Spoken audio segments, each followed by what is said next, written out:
बेटा न्यूक्लियस को पहली बार ऑब्जर्व किया था 1831 में रॉबर्ट ब्राउन ने, और न्यूक्लियस के अंदर पाया इन्होंने कि कुछ डेंसली स्टेन्ड स्ट्रक्चर हैं।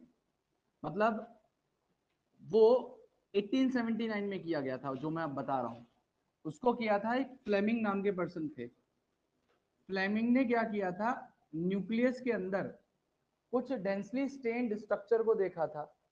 तो वो जो स्ट्रक्चर दिखे थे उसके लिए बेटा दो तरीके की स्टेन यूज की गई थी, एक थी एसिटोकार्माइन और एक थी फ्यूल्जन। मैं स्टेन के नाम बता रहा हूँ, उनकी मदद से उसे विजुलाइज किया था। और इन्होंने उस डेंसली स्टेन्ड स्ट्रक्चर को नाम दिया था क्रोमैटिन। क्या नाम दिया था? क्रोमैटिन। तो क्रोमैटिन को पहली बार फ्लेमिंग ने 1879 में ऑब्जर्व किया, और 1831 में रॉबर्ट ब्राउन ने न्यूक्लियस को डिस्कवर किया था। इस बात को ध्यान रखना, ही डिस्कवर्ड न्यूक्लियस, इन्होंने डिस्कवर किया था न्यूक्लियस को। और इन्होंने पहली बार डिस्कवर किया था क्रोमैटिन को, और क्रोमैटिन को डिस्कवर करने के लिए फ्लेमिंग ने यूज की थी स्टेन।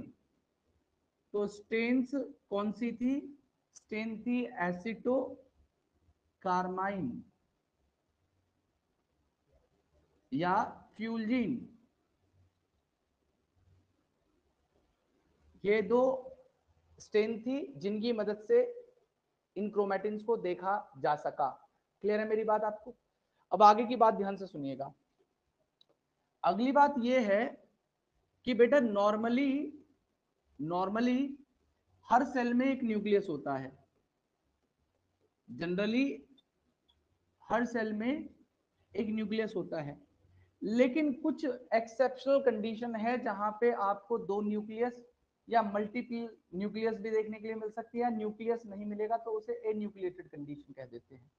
तो मैंने बताया नॉर्मली हर सेल में एक न्यूक्लियस होता है, लेकिन कभी कभी दो न्यूक्लियस पर सेल भी मिल जाते हैं आपको पैरामीशियम में।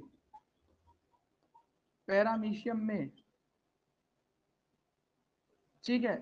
उसके अलावा स्केलेटल मसल के अंदर दो न्यूक्लियस नहीं होंगे, उसमें तो मल्टीपल न्यूक्लियस होते हैं बेटा। पैरामीशियम आप इसका एग्जांपल याद रखिएगा। जी बेटा, प्लाज्मोडियम में मल्टीपल न्यूक्लियस होते हैं। फंगस के अंदर होती है सिनोसिटिक कंडीशन, जिसे मल्टी न्यूक्लिएटेड कंडीशन कहते हैं।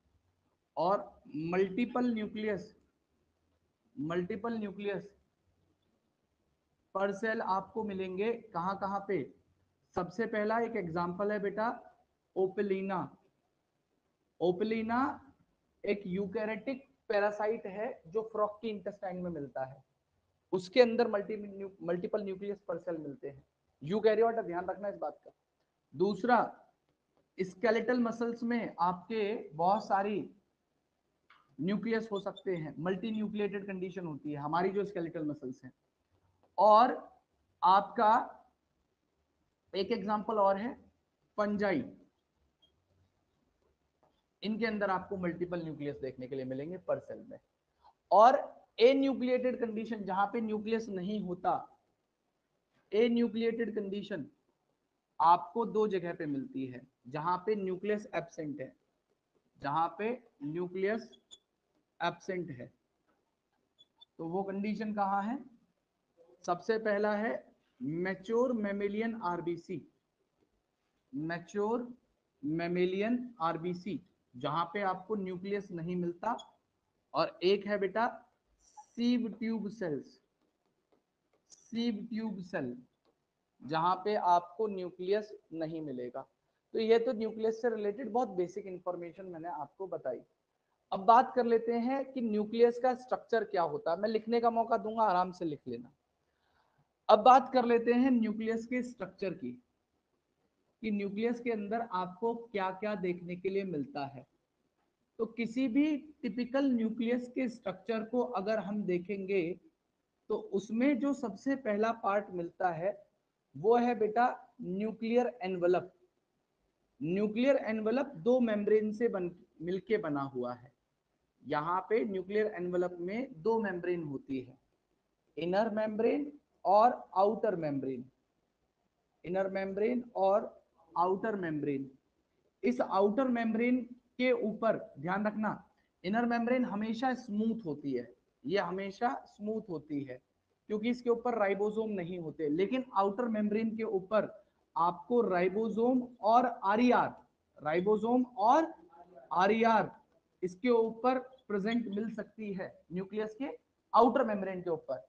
और इन दोनों के बीच में जो स्पेस होता है उसे हम पेरी न्यूक्लियर स्पेस कहते हैं, पेरी न्यूक्लियर स्पेस कहते हैं। और ये पेरी न्यूक्लियर स्पेस होता है बेटा 10 से 50 नैनोमीटर का, 10 to 50 नैनोमीटर का पेरी न्यूक्लियर स्पेस आपको देखने के लिए मिलेगा। मेरी बात आपको समझ में आ रही है?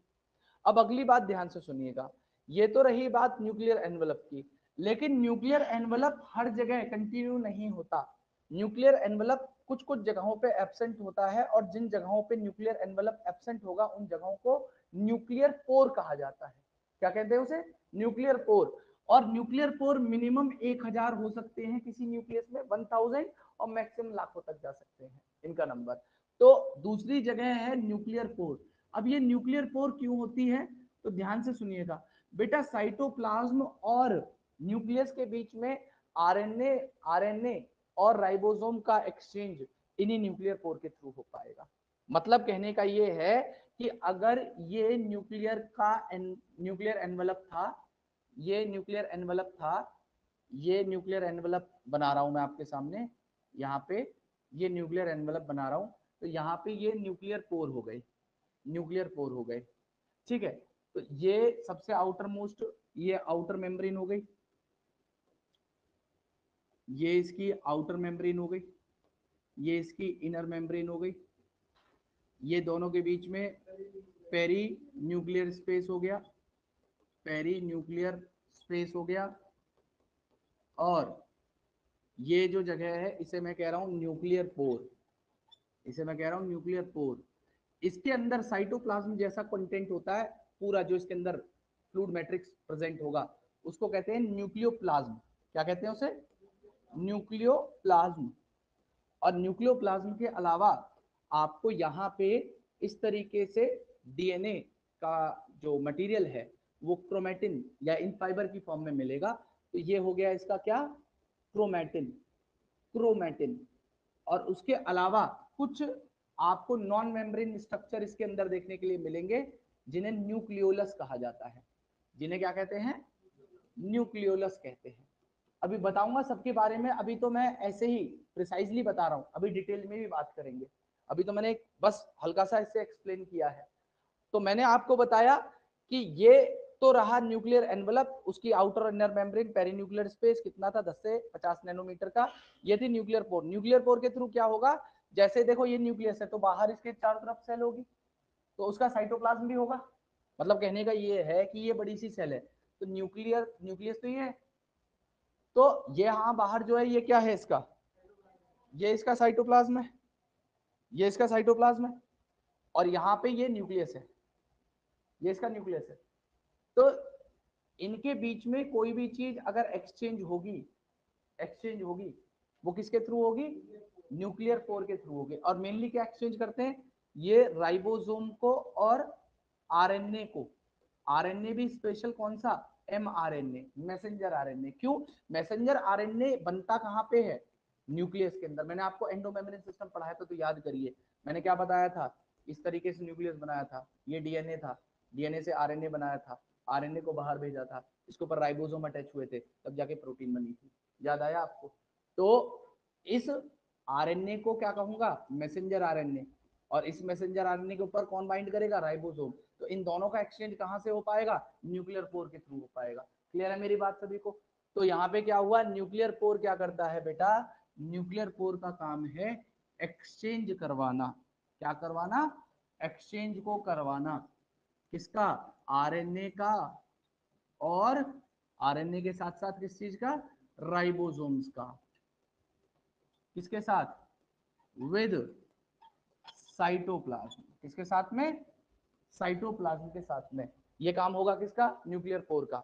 अब नेक्स्ट बात करते हैं, तो इसमें क्या देखने के लिए मिलेगा बेटा, न्यूक्लियोप्लाज्म। क्या मिलेगा, न्यूक्लियोप्लाज्म। न्यूक्लियोप्लाज्म क्या है, इसका फ्लूइड मैट्रिक्स है, ठीक है, ये इसका फ्लूइड मैट्रिक्स है, सिमिलर टू साइटोप्लाज्म।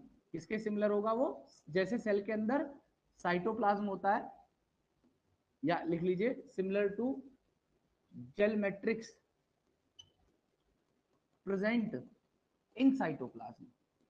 जो साइटोप्लाज्म के अंदर जेल मैट्रिक्स होता है, ऐसा ही फ्लूइड मैट्रिक्स न्यूक्लियोप्लाज्म के अंदर मौजूद होगा। और बेटा इस न्यूक्लियोप्लाज्म में क्या क्या मिलेगा आपको, इस न्यूक्लियोप्लाज्म के अंदर आपको बहुत सारे, इट कंटेन एंजाइम्स, जैसे कि इनके पास में डीएनए पॉलीमरेज होगा। डीएनए पॉलीमरेज एंजाइम क्या करता है, तो बेटा ध्यान से सुनना, ये डीएनए है, इससे दूसरा डीएनए बनाना है, तो डीएनए पॉलीमरेज क्या करेगा, डीएनए पुराने डीएनए से नया डीएनए बनाएगा, तो उस एंजाइम को हम डीएनए पॉलीमरेज कहते हैं, जो डीएनए की मदद से दूसरे नए डीएनए को बना देता है। तो जब भी सेल साइकिल का एस फेज होता है तो डीएनए रेप्लिकेशन होता है, तो डीएनए रेप्लिकेशन बिना डीएनए पॉलीमरेज के नहीं हो सकता। और जैसे डीएनए पॉलीमरेज ने, जिसे मैं डीएनए पॉल कह रहा हूं, जिसने क्या किया, डीएनए से डीएनए बनाने का काम किया, इसी तरीके से डीएनए से आरएनए बनाने का काम करता है एक एंजाइम, जिसे मैं कह रहा हूं आरएनए पॉलीमरेज। आरएनए पॉलीमरेज, तो ये भी आरएनए पॉलीमरेज आपको यहाँ पे क्या मिलेगा, इसके अंदर देखने के लिए मिल सकता है। तो डीएनए पॉलीमरेज होगा, दूसरा इसके अंदर आरएनए पॉलीमरेज होगा। मेरी बात समझ पा रहे हो आप, डीएनए पॉलीमरेज, आरएनए पॉलीमरेज। उसके अलावा कुछ डाइवेलेंट कैटायंस होंगे। डाइवेलेंट कैटायंस यहाँ पे क्यों होते हैं, देखो बेटा कुछ आयंस होते हैं, जैसे मैग्नीशियम आयन है, तो अभी मैं बायोमोलिक्यूल जब चैप्टर पढ़ाऊंगा तो आपको बताऊंगा कि एंजाइम्स जो होते हैं उनके साथ में कुछ कोफैक्टर्स होते हैं। मतलब कहने का ये है कि किसी भी एंजाइम को एफिशिएंटली वर्क करने के लिए कुछ नॉन प्रोटीनेशियस आयन की रिक्वायरमेंट होती है, जिन्हें हम लोग कोफैक्टर्स कह देते हैं या कोएंजाइम्स कह देते हैं। ये हमारे सिलेबस में है, चैप्टर 9 बायोमोलिक्यूल के अंदर पढ़ाया जाएगा कि ये आयंस क्या करते हैं। तो इन एंजाइम्स को एक्टिवेट करने का काम करते हैं ये। कौन से, डीएनए पॉलीमरेज, आरएनए पॉलीमरेज है, इनको एक्टिवेट करेंगे कौन, ये जो कैटायंस वहां पे प्रेजेंट होंगे। ये किसके अंदर प्रेजेंट है, न्यूक्लियोप्लाज्म के अंदर प्रेजेंट है। और इसी न्यूक्लियोप्लाज्म के अंदर, इसी न्यूक्लियोप्लाज्म के अंदर आपको आपको देखने के लिए मिलेगा, इसी न्यूक्लियोप्लाज्म के अंदर आपको देखने के लिए मिलेगा न्यूक्लियोलस। न्यूक्लियोलस क्या है, न्यूक्लियोलस एक नॉन मेम्ब्रेन बाउंड स्ट्रक्चर है। ये किसी मेम्ब्रेन के बिना होता है, इसके ऊपर कोई मेम्ब्रेन नहीं होगी। और इस न्यूक्लियोलस का काम क्या होगा, तो बेटा इस न्यूक्लियोलस का काम होता है राइबोसोमल आरएनए की सिंथेसिस करवाना, आरएनए की सिंथेसिस करवाना। अब इंटर्न आरएनए क्या करता है, मैंने आपको बताया था, आरएनए और प्रोटीन मिलके क्या बनाते हैं, राइबोसोम बनाते हैं। राइबोसोम क्या करता है, प्रोटीन बनाता है। तो इनडायरेक्ट इसका फंक्शन क्या हो गया, प्रोटीन सिंथेसिस करवाने में रोल प्ले करना।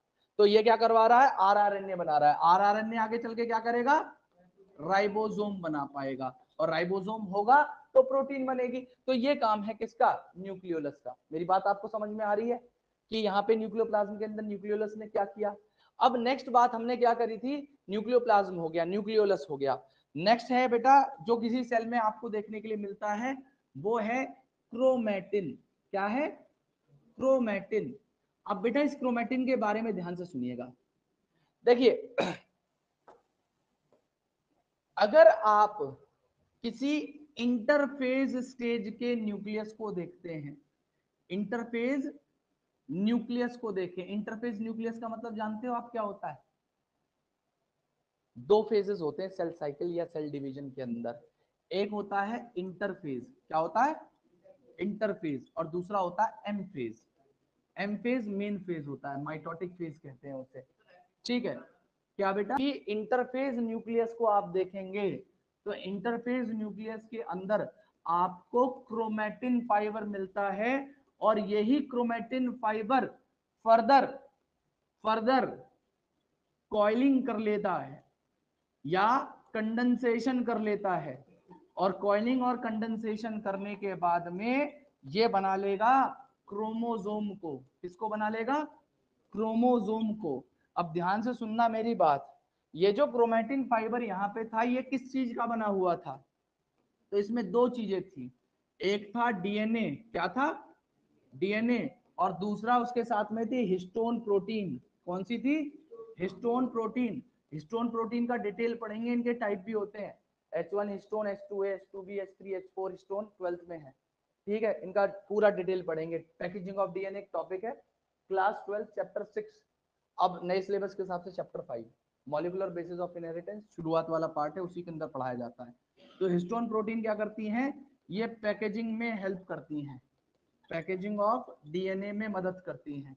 और पैकेजिंग क्यों जरूरी है, मैंने आपको बताया था कि ह्यूमन डीएनए जो न्यूक्लियस में मौजूद होता है वो 2.2 मीटर का होता है।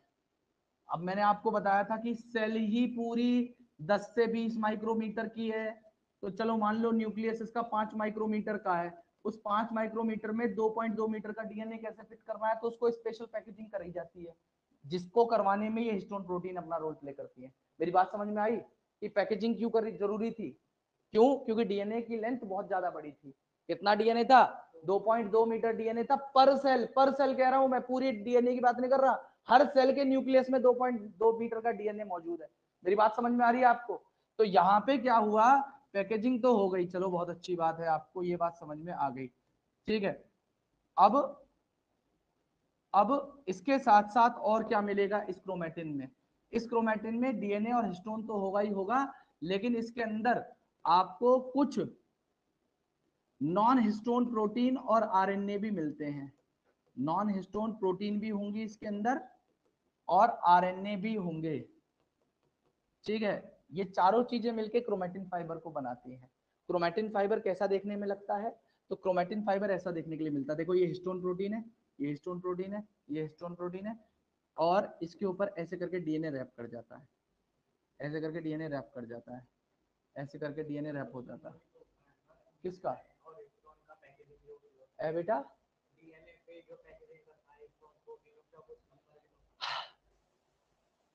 देख बेटा, मैं तेरी हर बात का जवाब दे दूंगा, बिल्कुल दे दूंगा, नंबर है, ले देख, सुन सुन सुन सुन सुन। ये है हिस्टोन। एक हिस्टोन के अंदर, इसे कहते हैं पूरे को हिस्टोन ऑक्टामर। क्या कहते हैं? तो इस हिस्टोन ऑक्टामर में क्या होगा, एक होगा आपका H2A हिस्टोन, दूसरा H2A histone, H3 histone, H3 histone, H2B histone, H2B histone, H4 histone, H4 histone, total हो गए 8 मॉलिक्यूल। ये 8 मॉलिक्यूल मिल जाते हैं और बनाते हैं पहले क्या, हिस्टोन ऑक्टामर को। बना लिया। अब इस हिस्टोन ऑक्टामर के ऊपर ऐसे करके डीएनए रैप करता है। कितना डीएनए रैप होता है? 200 बेस पेयर। कितना? 200 बेस पेयर डीएनए रैप होता है। अब तू कैलकुलेशन की बात कर रहा, नंबर तेरे को इतने नंबर सिखा दूंगा मैं, ठीक है। अब आगे की बात सुनना, ये पूरा स्ट्रक्चर मिलके कहलाता है न्यूक्लियोसोम। क्या कहलाता है? न्यूक्लियोसोम। कौन सा? हिस्टोन ऑक्टामर, और उसके ऊपर ये रैप्ड डीएनए मिलके क्या कहलाता है? न्यूक्लियोसोम, ठीक है जी। अब क्या होता है, ध्यान से सुनना, हमारे अंदर टोटल टोटल जो बेस पेयर हैं वो कितने हैं? टोटल बेस पेयर है हमारे अंदर 6.6 इंटू 10⁹ और टोटल हमें हिस्टोन पता करने, तो उसे 200 से डिवाइड कर दो, 200 से डिवाइड कर दो, तो ये निकल के आता है 4.6 इंटू 10⁷ न्यूक्लियोसोम आपके हर सेल के न्यूक्लियस में है। हर चीज का कैलकुलेशन है, 12th में सिखाया जाता है। मैं इसलिए फालतू की बातें कर नहीं रहा हूँ, क्योंकि जब जरूरत नहीं है तो क्यों बताया जाए, लेकिन अगर तुम्हें टेस्ट ही करना है तो बता सकता हूँ, ठीक है। नहीं अरे कैसे, जब जिस चीज की जरूरत नहीं है क्यों बोलना है। हाँ, जो जो यहाँ पे चल रहा है वो तुम्हें पता नहीं है, जो नहीं है वो तुम्हें फालतू की बात करके पूछनी है। नंबर पता चल गया? इसमें और कुछ नया इन्फॉर्मेशन बताओ, और भी बता सकता हूँ इसमें, जोड़ू? नहीं, तो अगली बार से ना जो भी बोलना सोच समझ के तोल के बोलना, ठीक है।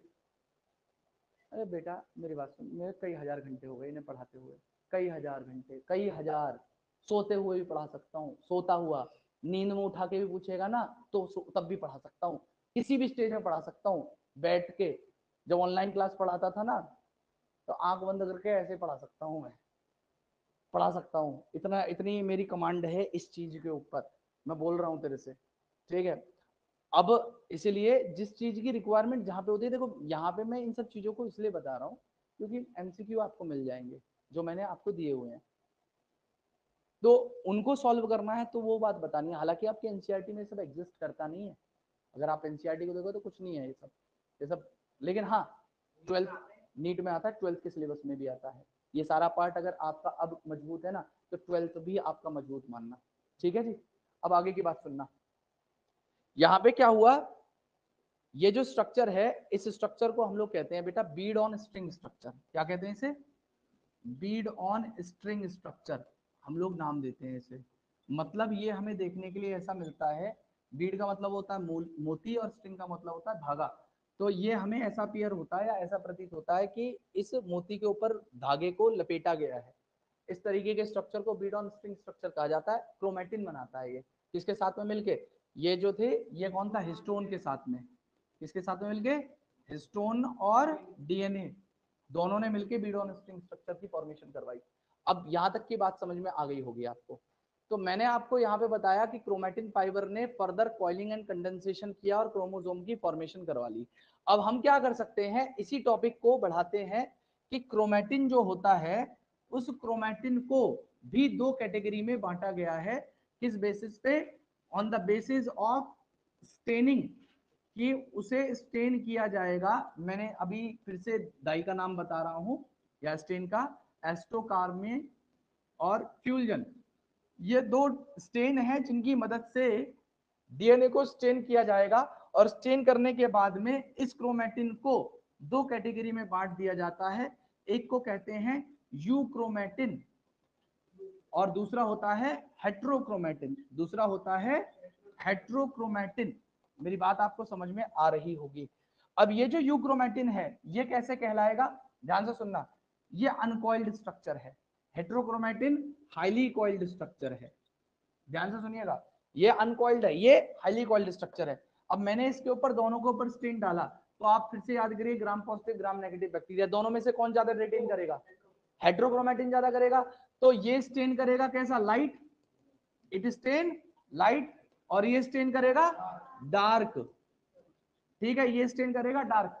इस डीएनए को, जो यूक्रोमेटिन डीएनए होता है, इसे हम लोग कहते हैं कि ये डीएनए ट्रांसक्रिप्शनली एक्टिव है। ये डीएनए ट्रांसक्रिप्शनली एक्टिव डीएनए है। अब ये ट्रांसक्रिप्शनली एक्टिव डीएनए का मतलब क्या हो गया, इस बात को समझेंगे आप यहाँ पे। कैसे? इधर देखिए, यहाँ पे ये डीएनए था। डीएनए जब आरएनए को बनाता है तो उस प्रोसेस को ट्रांसक्रिप्शन कहते हैं। क्या कहते हैं? ट्रांसक्रिप्शन। और ये जब आरएनए बन जाएगा तो उसके बाद में एक प्रोसेस होता है ट्रांसलेशन। क्या होता है? ट्रांसलेशन।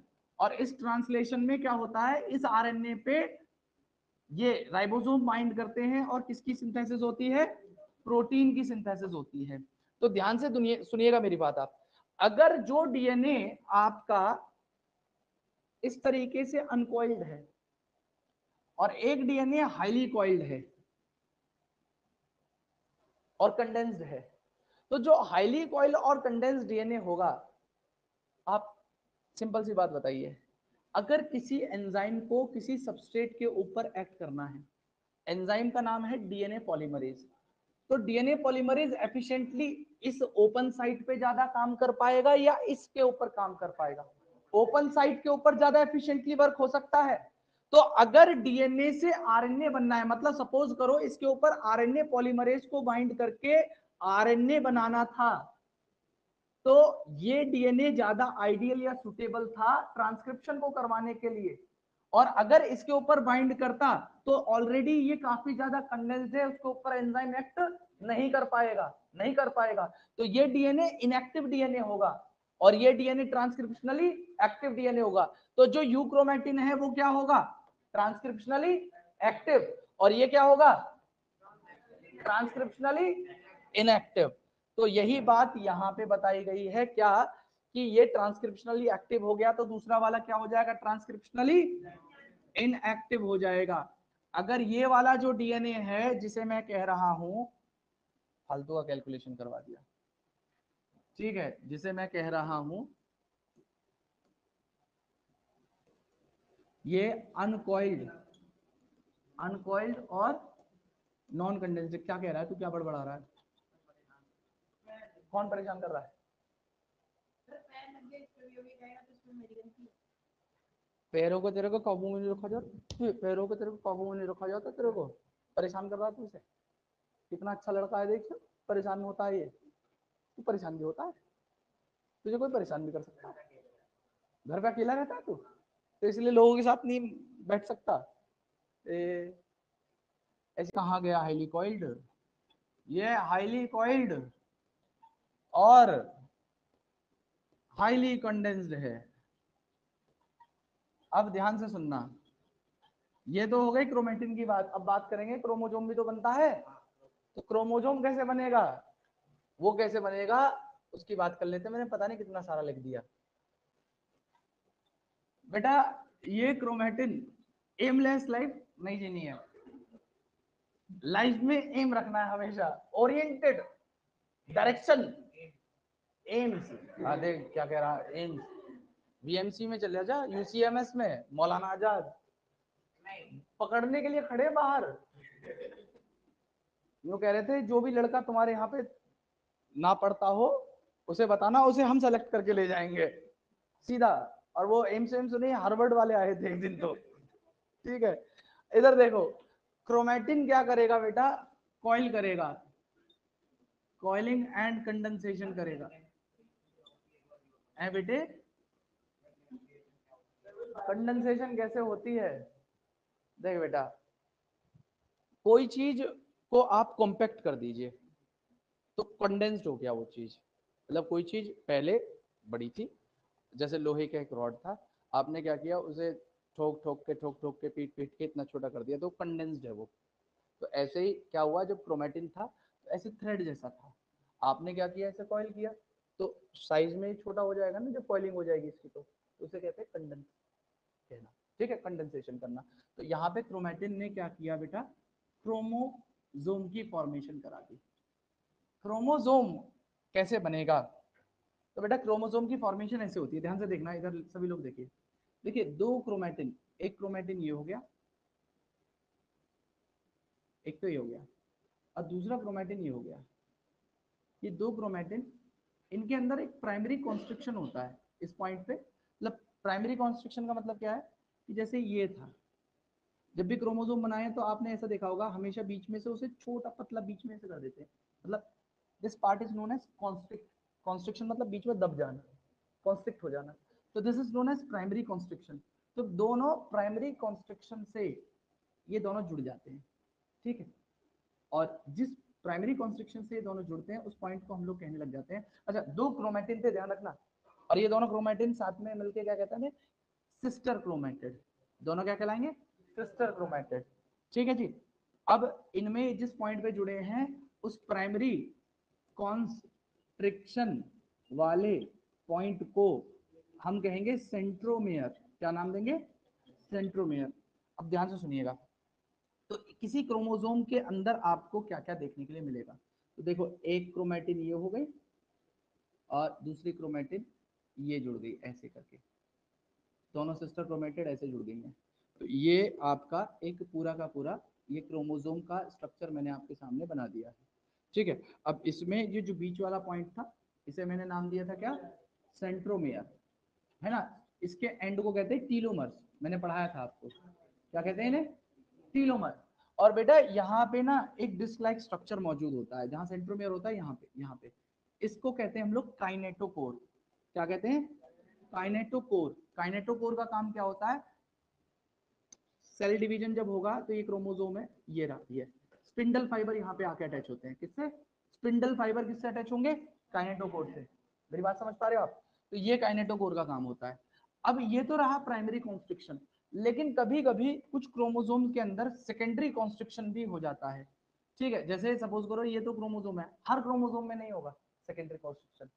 ऐसे क्रोमोसोम जिनके अंदर सेकेंडरी कॉन्स्ट्रिक्शन होता हो, जिनके अंदर सेकेंडरी कॉन्स्ट्रिक्शन कॉन्स्ट्रिक्शन होता हो, ऐसे क्रोमोसोम को सेट क्रोमोसोम कहते हैं। क्या कहते हैं?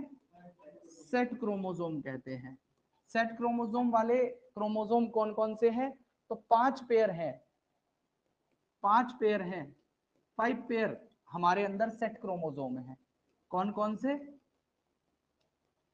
13, 14, 15, 21, 22, ये 5 क्रोमोसोम है, इनके पेयर क्या है? सेट क्रोमोसोम है। और सेट नाम क्यों मिला है इनको?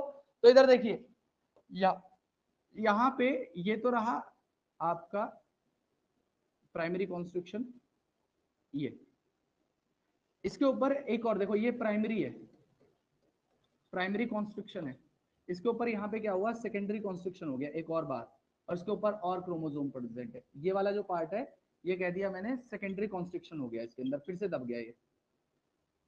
सेकेंडरी कॉन्स्ट्रिक्शन होने के बाद में उसके ऊपर वाला जो डीएनए होता है ना, ठीक है, उसे कहते हैं सैटेलाइट डीएनए। क्या नाम देते हैं? Satellite DNA. तो उसी सैटेलाइट का पहले 3 टर्म है सेट,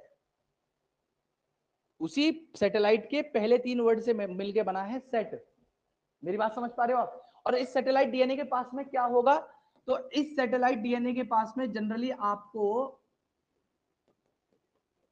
न्यूक्लियोलस मिलेगा। जहां जहां सेकेंडरी कॉन्स्ट्रिक्शन है वहां वहां न्यूक्लियोलस होगा। और न्यूक्लियोलस क्या करता है आपको पता ही है, क्या करने का काम करता है ये? RRNA synthesis. क्या करेगा ये? आरआरएनए की सिंथेसिस करवाएगा। तो मेरी बात आपको समझ में आ गई होगी कि कितने क्रोमोसोम हमारे सेट क्रोमोसोम है, कितने पेयर सेट क्रोमोसोम है। क्लियर है बात? अब इतनी माया जो यहाँ पे लिखी थी इसे समेटो, ठीक है, फिर आगे की बात करेंगे। लो यहां से चालू करो पहले जल्दी से। उन क्रोमोसोम के भी बेटे 4 टाइप होते हैं। एक होते हैं जिन्हें हम लोग कहते हैं बेटा मेटासेंट्रिक क्रोमोसोम। मेटासेंट्रिक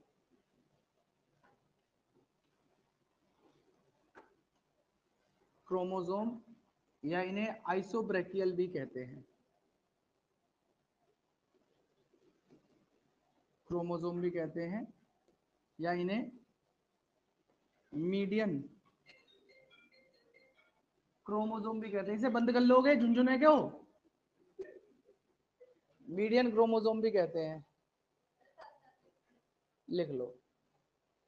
जितनी बड़ी खुद नहीं है उतने बड़े बड़े फोन ले घूम रही है, ठीक है।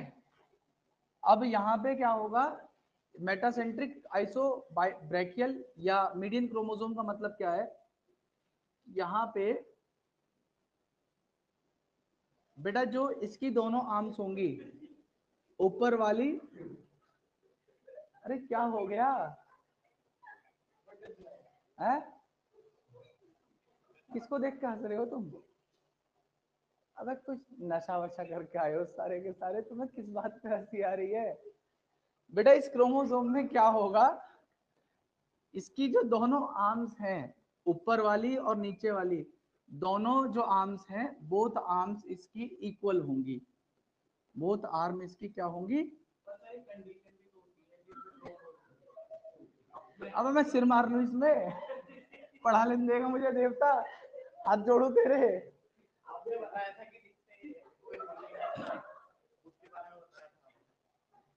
कब बताया था बेटा? यार कुछ भी बोलने लग जाता है तो। बेटा दूसरे टाइप के क्रोमोसोम होते हैं जिन्हें कहते हैं हम सब मेटासेंट्रिक। और तू कल से यहाँ नहीं बैठेगा, तो वहां वहां बैठेगा, वहां अलग से। यहाँ बैठ जाता है, कुछ ही जो मुंह में आया बोलना चालू कर देता है तू। सब मेटासेंट्रिक, अरे यार सब मेटासेंट्रिक क्रोमोसोम। बेटे इसे हम लोग हेट्रोब्रेकियल भी कहते हैं,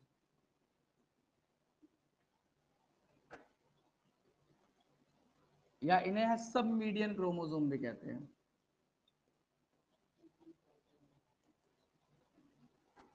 अच्छा इनकी शेप याद रखना, ऐसे क्रोमोसोम वी शेप के होते हैं। इनकी जो दोनों आर्म है ये आपको ऐसे वी शेप पे दिखाई देगी। तो ऐसे ऐसे वो कहा जाता है वी, उसको कहा जाएगा एल, अगला होगा जे और आई। अबे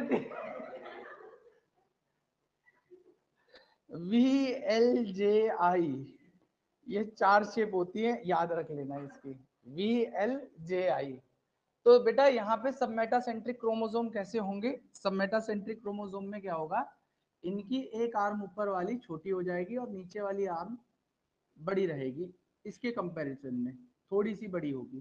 ठीक है, तो ऊपर वाली जो शॉर्ट आर्म होती है इसकी, शॉर्ट आर्म को बेटा हम लोग पी कहते हैं, शॉर्ट आर्म को पी आर्म कहा जाता है। और जो लॉन्ग आर्म होती है इसकी नीचे वाली, उसे बेटा क्यू आर्म कहते हैं। ठीक है, तो ऊपर वाली आर्म को पी आर्म कहा जाता है, नीचे वाली आर्म को क्यू आर्म कहते हैं। ठीक है, और ये हमें एल शेप देखने के लिए मिलता है, ऐसे क्रोमोसोम को कहते हैं एल शेप का होगा ये। तीसरे टाइप के होते हैं जिन्हें कहते हैं बेटा हम लोग टीलोसेंट्रिक, नहीं एक्रोसेंट्रिक, एक्रोसेंट्रिक क्रोमोसोम। ठीक है, इन्हें कहा जाता है सब टर्मिनल क्रोमोसोम, सब टर्मिनल क्रोमोसोम। इसमें क्या होगा कि देखो इसमें क्या था, जो सेंट्रोमियर की पोजीशन थी, जो सेंट्रोमियर था बिल्कुल सेंटर में था, जो यहाँ पे सेंट्रोमियर था वो बिल्कुल, नहीं बेटा इसमें यार ये वाली आर्म थोड़ी सी बड़ी नहीं लग रही, अंधा हो गया तो, ये आर्म थोड़ी सी बड़ी नहीं लग रही है, ये आर्म छोटी है, तो ये सेंट्रोमियर थोड़ा सा उस तरफ खिसक गया बेटा, तो इसलिए इसे सब मीडियन कह रहे हैं, ये बिल्कुल बीचों बीच था इसलिए मीडियन कहा जा रहा था। ठीक है, तो यहाँ पे सब टर्मिनल में क्या होगा, जो एक आर्म है वो और छोटी हो जाएगी और बड़ी वाली और बड़ी हो जाएगी। तो यहाँ पे जो सेंट्रोमियर होगा, जो यहाँ पे सेंट्रोमियर होगा बेटा, ये सेंट्रोमियर कहाँ होगा, देखो टर्मिनल के बिल्कुल पास में है, इसलिए कह देंगे सब टर्मिनल क्रोमोसोम कह देते हैं। और इसे हम लोग कहते हैं ऐसे क्रोमोसोम जे शेप के होते हैं। ठीक है, ऐसे क्रोमोसोम जे शेप के होते हैं। ठीक है, और लास्ट वाले होते हैं जिन्हें कहते हैं टीलोसेंट्रिक क्रोमोसोम, जिन्हें नाम दिया जाता है टीलोसेंट्रिक क्रोमोसोम। ठीक है, इन्हें हम लोग कहते हैं टर्मिनल क्रोमोसोम, इन्हें कहते हैं टर्मिनल क्रोमोसोम। और यहाँ पे आपको एक आर्म देखने के लिए ही नहीं मिलेगी, या बहुत हाईली रिड्यूस्ड मिलेगी, और ऐसे क्रोमोसोम आपको आई शेप के देखने के लिए मिलेंगे। ठीक है, तो ये 4 शेप थी क्रोमोसोम की जो आपको जाननी थी। ठीक है, ये एनसीईआरटी के अंदर भी दिया हुआ है।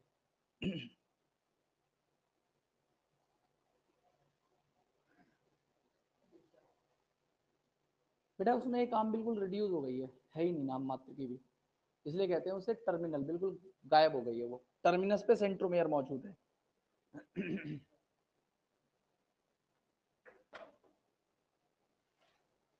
अब साइटोस्केलेटन पढ़ लेते हैं, साइटोस्केलेटन क्या होता है।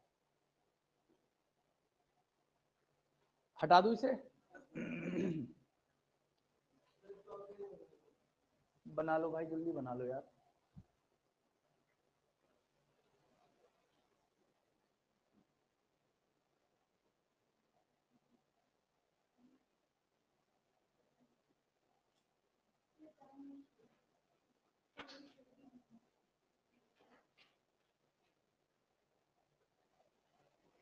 गेट बंद कर देना बिटिया। हो गया जी। अब सुनिए साइटोस्केलेटन।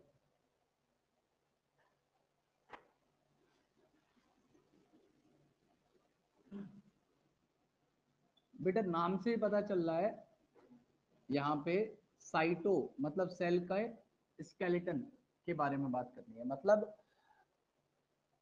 वो फिलामेंटस स्ट्रक्चर जो किसी भी सेल के फ्रेमवर्क को फॉर्म करते हैं, उन्हें हम साइटोस्केलेटन कहेंगे।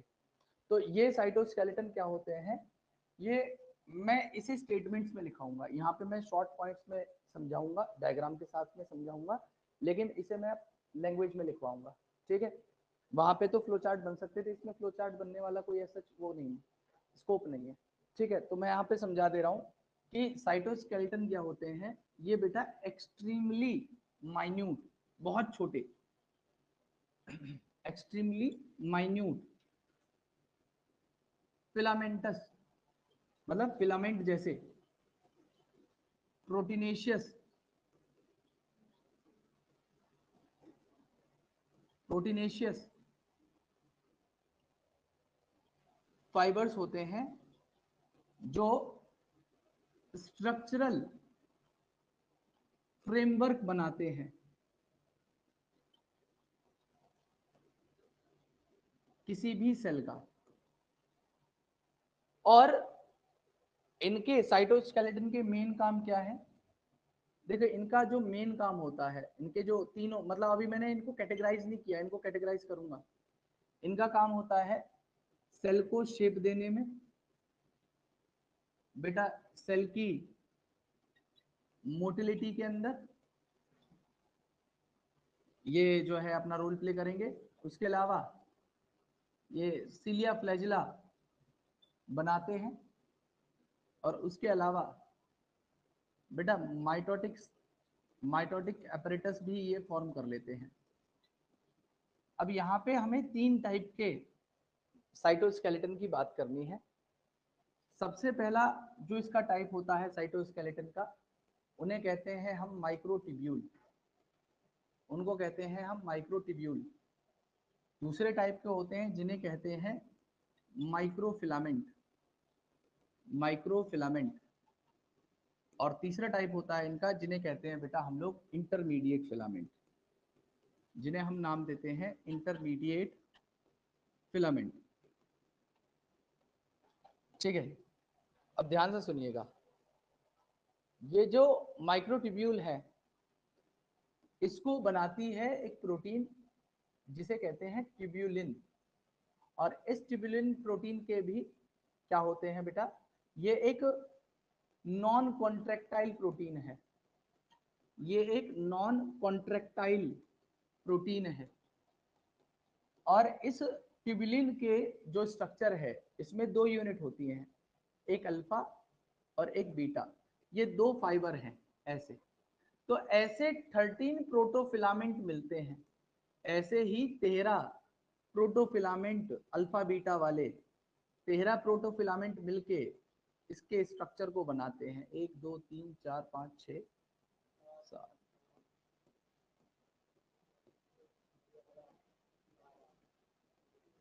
ठीक है। ये 13 प्रोटोफिलामेंट थे बेटा, जिन्होंने क्या किया था, इस स्ट्रक्चर को बनाने में मदद की थी।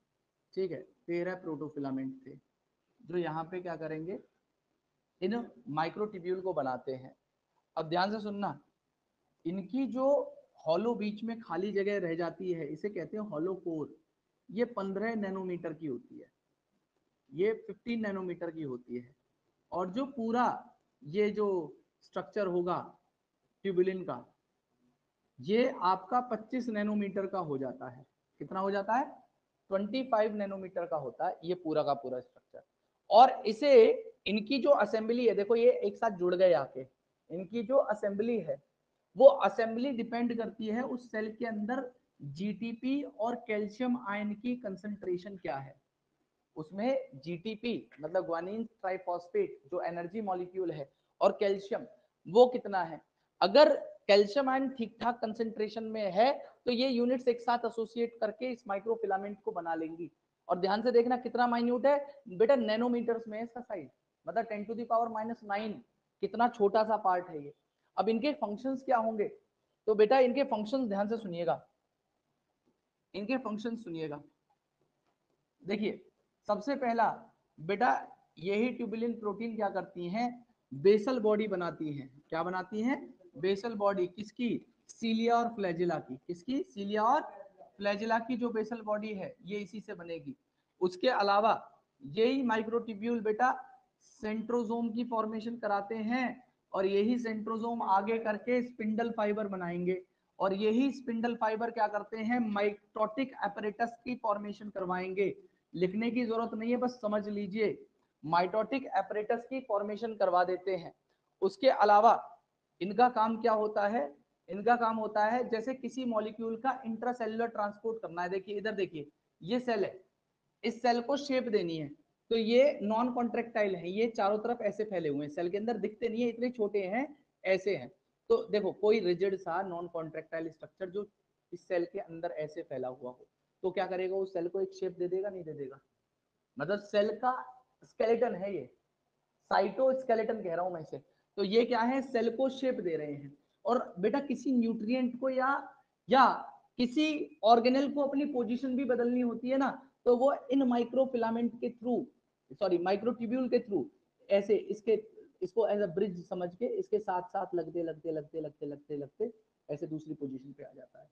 मतलब इन फाइबर्स की मदद से, जैसे यहाँ से किसी ऑर्गेनल को यहाँ पहुंचना था यहाँ पे, तो इसके साथ साथ होते होते होते होते यहाँ पहुंच जाएगा वो।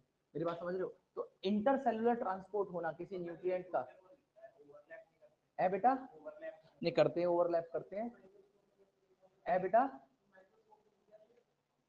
इलेक्ट्रॉन माइक्रोस्कोप, इलेक्ट्रॉन माइक्रोस्कोप में आराम से दिख जाएंगे, वो काफी हाई लेवल तक मैग्निफिकेशन कर सकता है, बहुत छोटे स्ट्रक्चर है बेटा। वहां पे तो इवन आपको मॉलिक्यूल का ट्रांसपोर्ट होता हुआ भी दिख जाएगा, मैंने कई वीडियोस देखी हैं, मॉलिक्यूल का ट्रांसपोर्ट होता हुआ भी, सेल ऑर्गेनेल का मूवमेंट होता हुआ भी, वो जो मैंने फ्लिप फ्लॉप मूवमेंट और लेटरल मूवमेंट है वो सब भी देखे हैं। ठीक है, तो आपको मिल जाएंगी ऐसी वीडियोस, आपको मिल जाएंगी वो जो सोफिस्टिकेटेड टेक्निक्स है। तो यहाँ पे क्या हुआ, ये इंटरसेलुलर ट्रांसपोर्ट भी करवा सकते हैं, ये इंटरसेलुलर ट्रांसपोर्ट भी करवा सकते हैं ऑफ न्यूट्रिएंट्स, ऑफ न्यूट्रिएंट्स। ठीक है जी। उसके अलावा बेटा ये ही डिसाइड करते हैं माइक्रोट्यूब्यूल फ्यूचर, फ्यूचर मैंने कहा लिखने के लिए, अरे क्यों लिखने में लगे पड़े हो, पागल हो गए हो यार। अगर मैं इसी के अंदर थोड़ा और चीजों को जोड़ के अच्छे से पॉइंट लिखवाऊंगा तो वो ज्यादा बेहतर होगा यार, अभी तो मैं शॉर्ट में जल्दी जल्दी बता रहा हूँ यार। ठीक है, ये फ्यूचर सेल प्लेट की फॉर्मेशन करवा देते हैं किसी भी प्लांट के अंदर, इसकी फ्यूचर सेल प्लेट की फॉर्मेशन करवा देते हैं। तो आप एक काम करिए, लिखिए जल्दी से, हेडिंग डालिए cytoskeleton, cytoskeleton.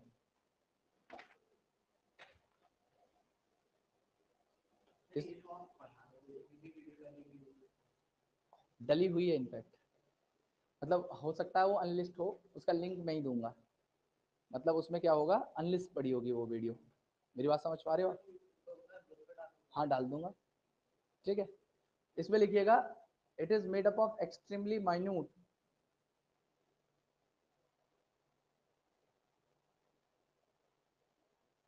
Fibrous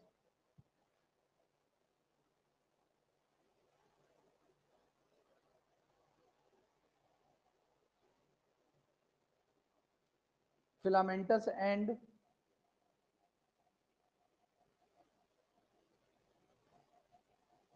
tubular proteinaceous structure which form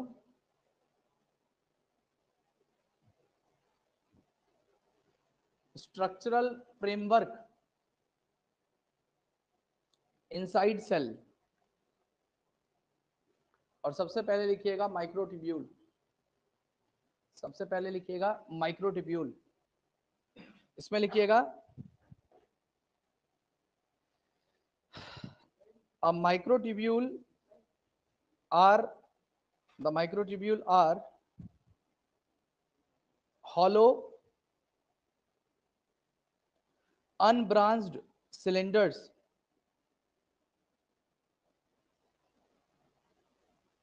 generally about 25 nanometer in diameter,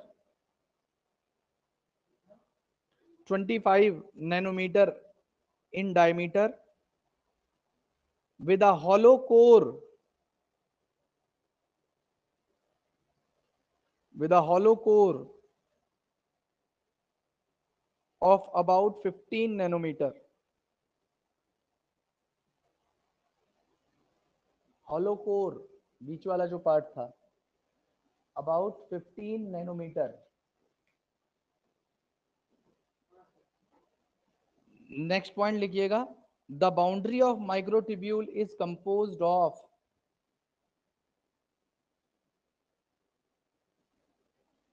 13 parallel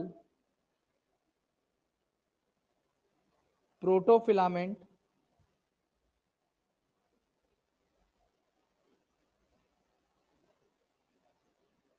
and each protofilament is made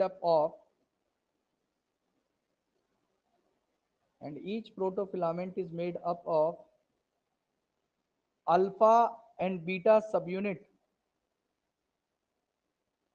of tubulin protein bracket में लिखिएगा non contractile protein. Next point लिखिएगा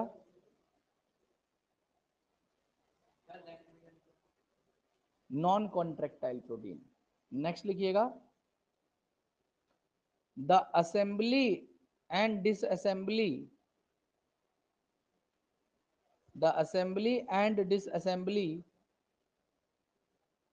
of microtubule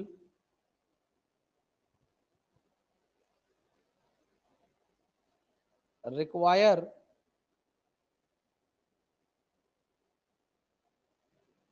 GTP and calcium ion।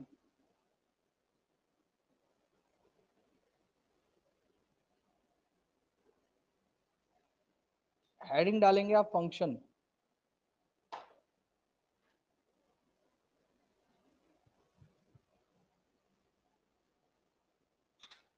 पहला point लिखेंगे help in spindle fibre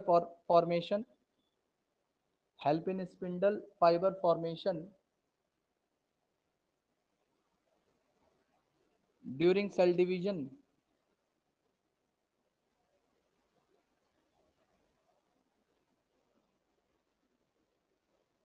next point लिखेंगे form cytoskeleton of cilia and flagella.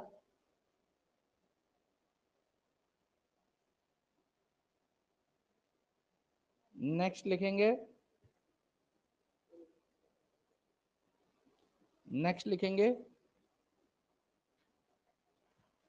Give shape and rigidity, rigidity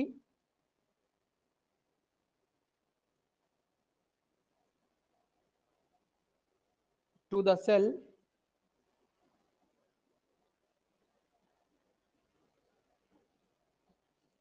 next लिखिएगा they help in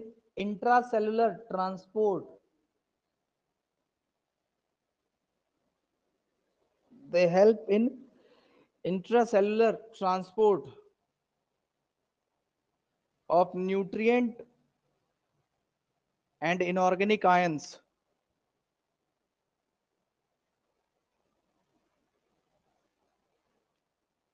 and last point लिखेंगे position of future cell plate,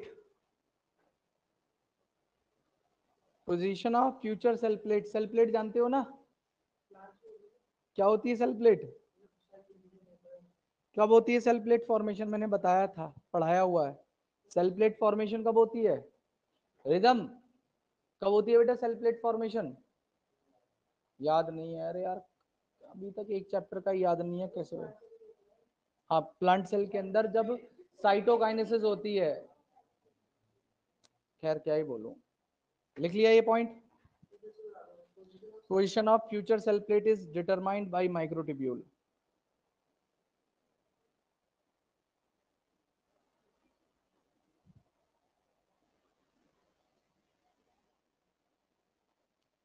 अब next है बेटा हमारा micro filament, फिर है intermediate filament, खत्म करते हैं। ध्यान से सुनिएगा बेटा, जो माइक्रो फिलामेंट होते हैं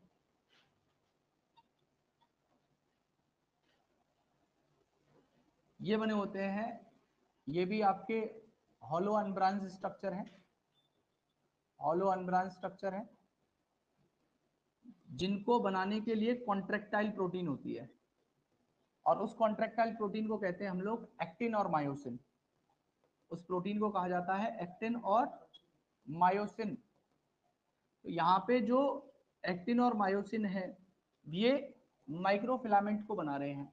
और ये माइक्रोफिलामेंट मेनली एसोसिएटेड होते हैं, ये मेनली एसोसिएटेड होते हैं with plasma membrane of the cell.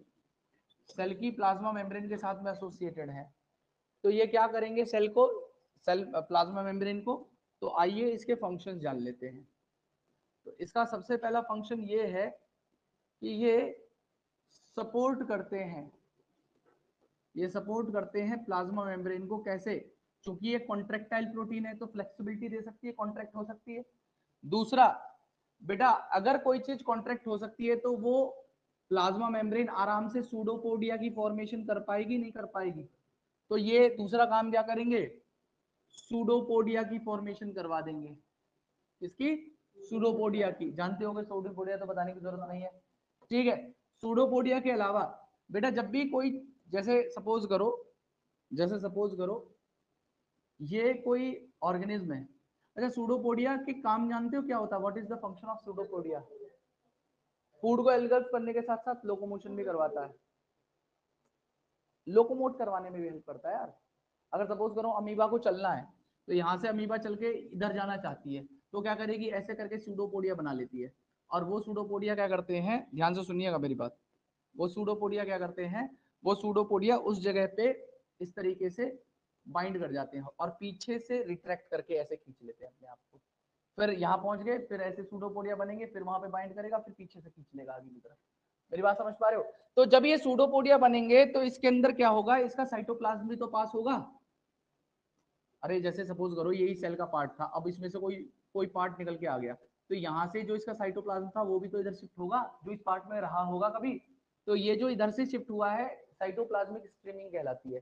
जब साइटोप्लाज्म यहाँ से इधर जा रहा है तो उसे साइक्लोसिस या साइटोप्लाज्मिक स्ट्रीमिंग कहते हैं। और साइटोप्लाज्मिक स्ट्रीमिंग करवा रहा है कौन, यही माइक्रो फिलामेंट जो प्लाज्मा मेम्ब्रेन के साथ में एसोसिएटेड थे। तो ये तीसरा काम क्या कर रहा है, ये बेटा साइटोप्लाज्मिक साइटोप्लाज्मिक स्ट्रीमिंग को करवा रहा है, या इसी साइटोप्लाज्मिक स्ट्रीमिंग को हम लोग कह देते हैं साइक्लोसिस, साइक्लोसिस। और चौथा काम बेटा मैंने आपको बताया था कि जब एनिमल सेल डिवाइड करती है, जब उनके अंदर न्यूक्लियर डिवीजन हो जाता है, तो उनके अंदर एक क्लीवेज फुरो बनती है।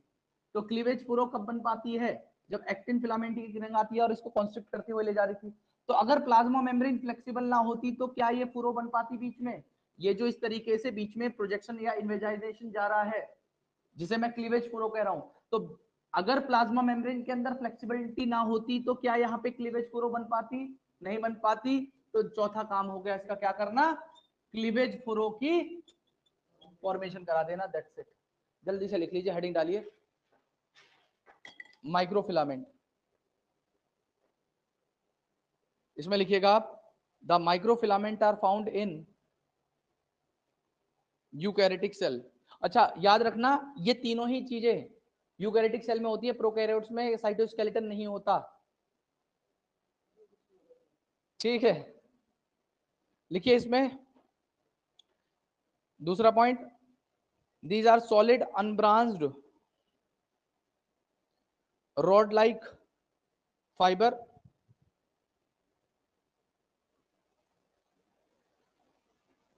which are mainly composed of actin and myosin।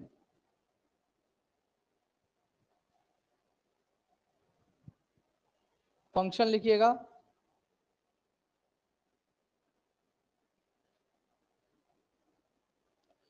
Function provide support to plasma membrane,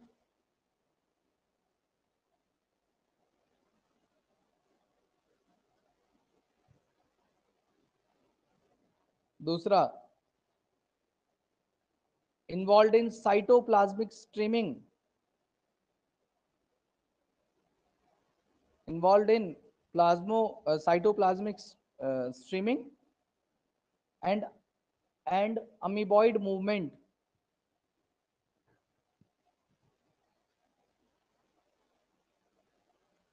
next, help in pseudopodia formation,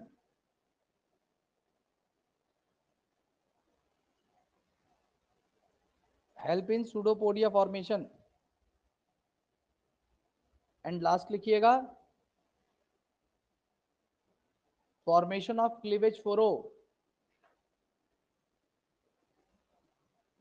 formation of cleavage फोरो ड्यूरिंग सेल डिवीजन।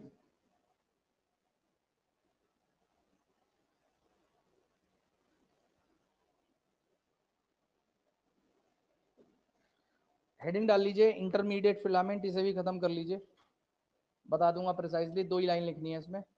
ये भी बेटा बनी होती है नॉन कॉन्ट्रेक्टाइल होलो फिलामेंट से, और वो एसिडिक प्रोटीन होती है। तो लिखेंगे आप इंटरमीडिएट फिलामेंट में, these are non contractile hollow filaments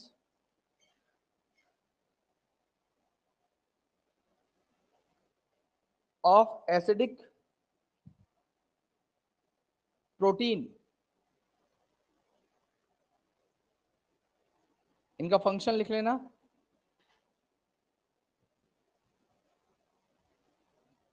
they form scaffold of chromatin, they form scaffold of chromatin, form scaffold, मैं स्पेलिंग लिख दे रहा हूं, form scaffold, scaffold of chromatin and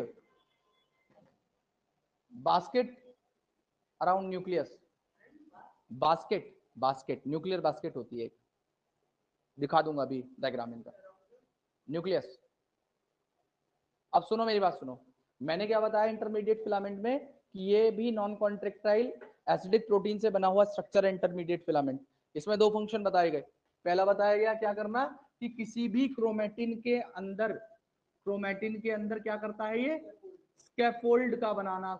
तो स्कैफोल्ड बेटा कैसे बन पाते हैं, देखो क्रोमेटिन जब इस तरीके से कंडेंस करके ऐसा सा स्ट्रक्चर बनाता है ना, तो ये स्ट्रक्चर तब तक नहीं बन सकता जब तक स्कैफोल्ड, तो हायर लेवल जब पैकेजिंग होती है इस क्रोमेटिन की, तो इनके साथ में स्कैफोल्ड, स्कैफोल्ड मतलब इंटरमीडिएट फिलामेंट इन स्कैफोल्ड को बनाते हैं, और ये स्कैफोल्ड आगे चल के क्रोमोसोम को उसकी जो फाइनल शेप है ना वो दे पाता है, तो इसे कहते हैं स्कैफोल्ड क्रोमेटिन। मेरी बात समझ पा रहे हो। और दूसरा काम इसका क्या है कि न्यूक्लियस के अराउंड बास्केट की फॉर्मेशन करा देना।